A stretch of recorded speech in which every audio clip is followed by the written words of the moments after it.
So this is another POV in real time, slightly sped up. So you can see me walking around Tallinn, which is in Estonia, predominantly the old town of Tallinn, which is very famous. I believe it's a UNESCO site.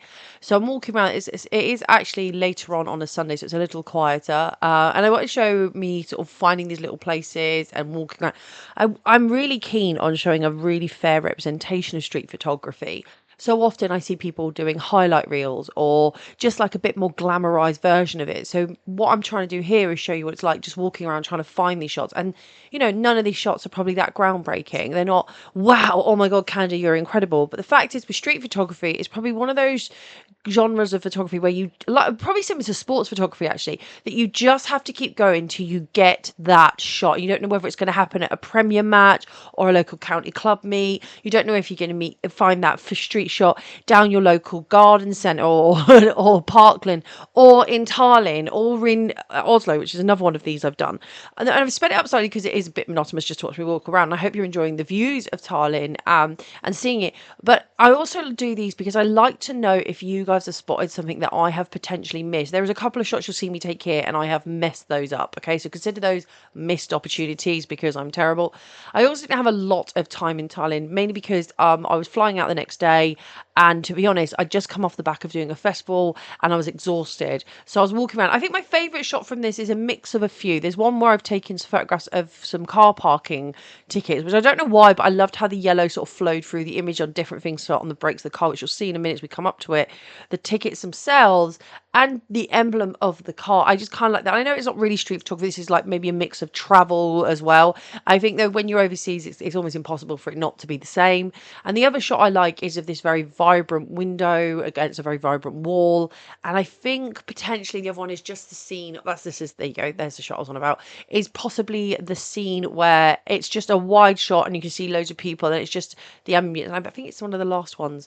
But you will notice I've slightly edited the pictures because of the feeling I had. I think some people get a bit annoyed that it's not kept as real as it was there. But the thing is, the whole point of me taking the photographs is it's my interpretation.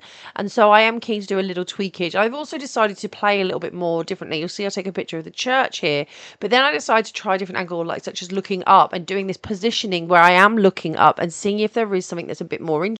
So I've started to adhere to my own advice, which is a photo needs to be interesting by subject, colour, texture, or composition, perhaps. So here I am just trying new things. I like the new with the old there. It's not perfectly done, but at least I was trying something. And I think it's really interesting because, travel photography is about the area and street photography is about the feeling of the area. I guess that's how I would define it. I do love this shot of these two old people. Yes, I did tweak the colours, which you will quite clearly see. But, it was very cute, I felt.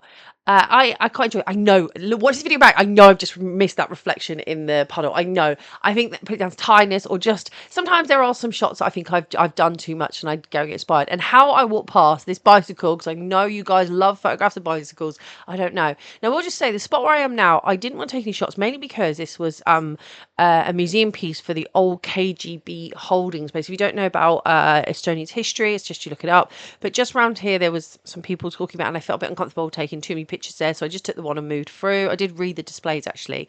What's great is if you come to Thailand, they've got this sort of like map where there's little numbers on it, and you can go around and you see all these incredible parts of Thailand. It's almost like a self-walking tour because there's no real cars in most of this. But it's interesting, all these old textures. People live here. A friend of mine actually has a flat here, but yeah, I moved location eventually, and what I decided to do was call time on it. I turned my camera off because I felt like I was maybe getting a little bit too many of the people, and then it was people start to notice. So I'm just going to share some images, but I hope what you realize is through these photographs and through this video that you can see that I don't come away with any absolute bangers, and even though I'm waiting, I think it's just that we need to sort of demystify street photography and just enjoy it for what it is. You're out there hoping you find gold, you maybe find a bit of silver, but for the most part we're just happy to be there. So as ever, don't forget to like, subscribe, and I shall see you all in my next videos, and hopefully I'll do more of these real-time POVs for you.